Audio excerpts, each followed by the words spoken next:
উফ, যেমন রূপ আর তেমন তার স্বাদ।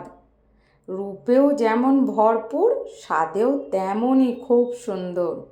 অ্যানিভার্সারি উপলক্ষে বাড়িতে একটা অনবদ্য রেসিপি বানিয়েছিলাম, সেটা ছিল কাঁকড়ার। তবে গতানুগতিক যেরকম কাঁকড়ার ঝাল হয় ঠিক সেরকমটা নয়, এটা একটু অন্যরকমভাবে বানানো। তবে আমি এটা প্রথমবার বানিয়েছিলাম, কিন্তু এতটাই স্বাদে ভালো হয়েছে যেটা আপনাদের সাথে শেয়ার না করে পারলাম না। তাই চলুন দেখে নিই ঝটপট রেসিপিটা আমি কি করে বানালাম। রেসিপিটার জন্য প্রথমেই আমাদের যেটা লাগবে সুন্দরবনের কাঁকড়া, বড় বড় সাইজের। তাই সকাল হতেই বাজার থেকে কাঁকড়া চলে এসেছিলো বাড়িতে। দেখছেন কাঁকড়াগুলো কিন্তু কতটা তেজস্বী, হাত দিলেই একদম ছাল ছাড়িয়ে নেবে। তবে কাঁকড়া জেনারেলি ওই কেটে দেয় আমাকে, কারণ এত বড় বড় কাঁকড়াগুলোকে দেখে আমার খুব ভয় লাগে। তো সেদিন খুব ব্যস্ততার কারণে ও কেটে দিতে পারেনি। তো যেমন তেমন কাঁকড়াগুলোকে কিছুতেই আমি বাগে আনতে পারছিলাম না। তো যাই হোক, যেমন হোক করে ভালো করে কেটে ধুয়ে পরিষ্কার করে নিয়ে আপনাদের কাছে নিয়ে আসছে। যাই হোক, অনেক ঝড়ঝাপটার পর কাঁকড়াগুলোকে আমি কাটতে পেরেছি, আর এগুলোকে ভালো করে পরিষ্কার করে নিয়েছি। কাদা মাটি লেগেছিল, তবে সেগুলোকে আমি ব্রাশ দিয়ে ঘষে ঘষে পরিষ্কার করে নিয়েছি। আর এই কালো কালোগুলো দেখছেন, এগুলো কিন্তু কাঁকড়ার গায়ে ছোপ, যেটা সুন্দরবনের কাঁকড়ার গায়ে থেকেই থাকে। কাঁকড়াগুলোকে আমি একটু ম্যারিনেট করে নেব। তার জন্য প্রথমেই নিচ্ছি নুন, আর নিচ্ছি সামান্য হলুদ গুঁড়ো, আর এতে দেবো কিছুটা তেল, যেটা আমি হাত দিয়ে মাখিয়ে বেশ খানিকক্ষণ রেখে দেবো। কাঁকড়াটাকে হাত দিয়ে ভালো করে চারিদিকে নুন হলুদ তেলটাকে কাঁকড়ার মধ্যে মাখিয়ে নিতে হবে। আর কাঁকড়ার যে ঘিটা রয়েছে দেখুন, এটাও কিন্তু আমি একটু নুন হলুদ মাখিয়ে রেখে দিলাম।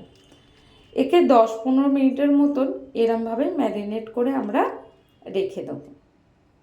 আপনারা কারা কাঁকড়া খেতে খেতে পছন্দ করেন আর কিন্তু অবশ্যই কমেন্টে জানাবেন।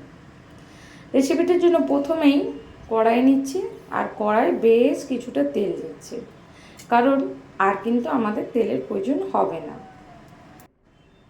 তেলের মধ্যে দুটো শুকনো লঙ্কা দিয়েছি, আর দিয়েছি কিছু গোটা গরম মশলা, দারচিনি, এলাচ আর লবঙ্গ। এটাকে একটুখানি ভাজা ভাজা করে নিয়ে তারপরে এর মধ্যে দিয়ে দিচ্ছি সামান্য গোটা জিরে। দিয়ে এটাকে ভালো করে নাড়াচাড়ার পর আমি এতে দিয়ে দিচ্ছি দুটোর মতন পেঁয়াজ কুচি। পেঁয়াজ কুচিগুলোকে আমি একদম ছোট ছোট করে কুচি করে রেখেছি, আর দুটো মাঝারি সাইজের পেঁয়াজ দিয়েছি। এর মধ্যে দিয়ে দিচ্ছি আদা রসুনের পেস্ট, তবে পেঁয়াজটা একটু ভাজা ভাজা করার পর।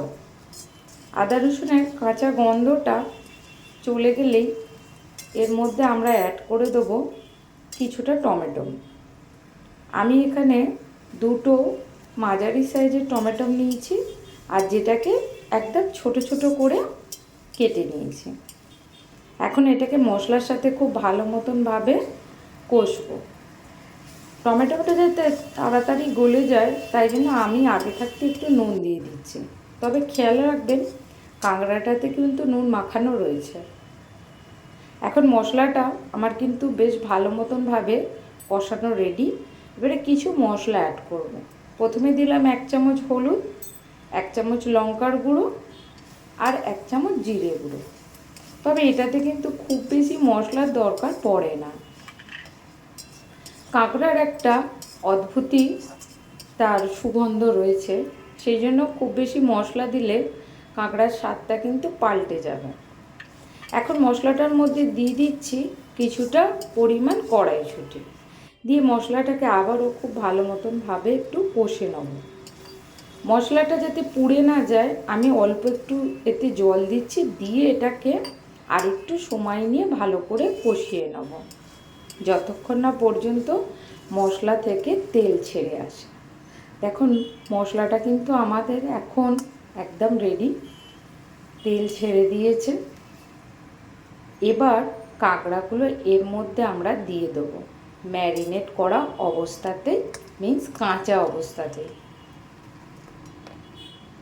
এতে কাঁকড়ার স্বাদটা কিন্তু খুব ভালো মতনভাবে গ্রেভির সাথে মিশে যায়।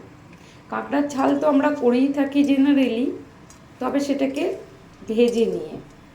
তবে এটা আমি আজ প্রথমবার ট্রাই করলাম, ভাবছিলাম কেমন খেতে লাগবে, কিন্তু বিশ্বাস করুন স্বাদটা দুর্দান্ত।